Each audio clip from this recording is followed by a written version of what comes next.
আসসালামু আলাইকুম, মনি ভিলেজ কুকিংয়ে সবাইকে স্বাগত। তো বন্ধুরা, ভিডিওটি স্কিপ না করে পুরো ভিডিওটি দেখার অনুরোধ রইল। তো চলো ভিডিওটি শুরু করা যাক।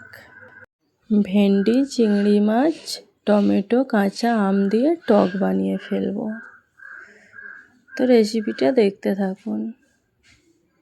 তো কড়ার মধ্যে সরষের তেল দিয়ে দিয়েছি, তেলটা গরম হতে পেঁয়াজ কুচি দিয়ে দিলাম।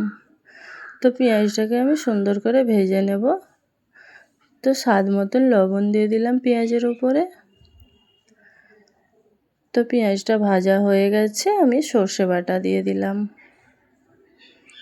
তো আমি পরিমাণ মতন সর্ষে বাটা দিয়ে দিলাম, দিয়ে পেঁয়াজের সঙ্গে নাড়াচাড়া করে 1 মিনিট মতন ভেজে নিলাম। এরপর সর্ষের বাটিটা ধুয়ে অল্প একটু জল দিয়ে দিলাম।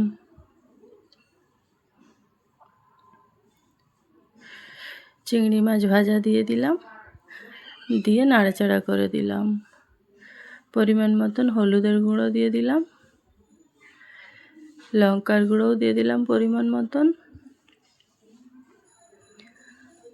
দিয়ে আমি নাড়াচাড়া করে নিলাম। তো মশলাটা থেকে তেল ছেড়ে গেছে, এরপর কেটে রাখা ভেন্ডি দিয়ে দিলাম। তো ভেন্ডিটা দিয়ে আমি নাড়াচাড়া করে নিচ্ছি বা কষিয়ে নিচ্ছি। তো আমার কষিয়ে নেওয়া হয়ে গেছে।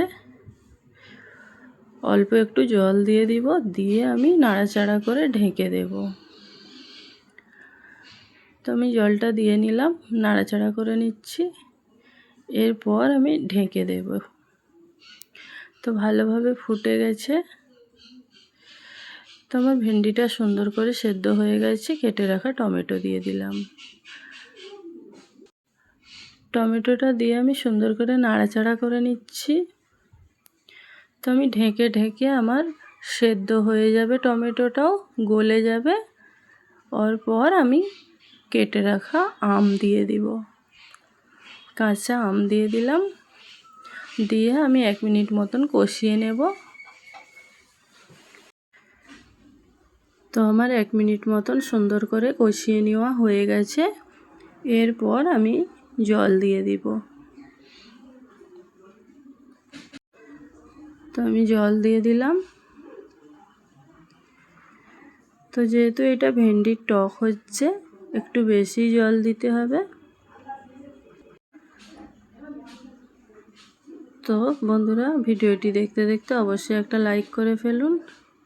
তো আমি ঢেকে দিলাম, ঢাকনাটা খুলে দেখলাম সব রকম সেদ্ধ হয়ে গেছে, আমও সেদ্ধ হয়ে গেছে, ভেন্ডিও সেদ্ধ হয়ে গেছে, বা ভেন্ডির টকের মধ্যে টকও বার হয়ে গেছে।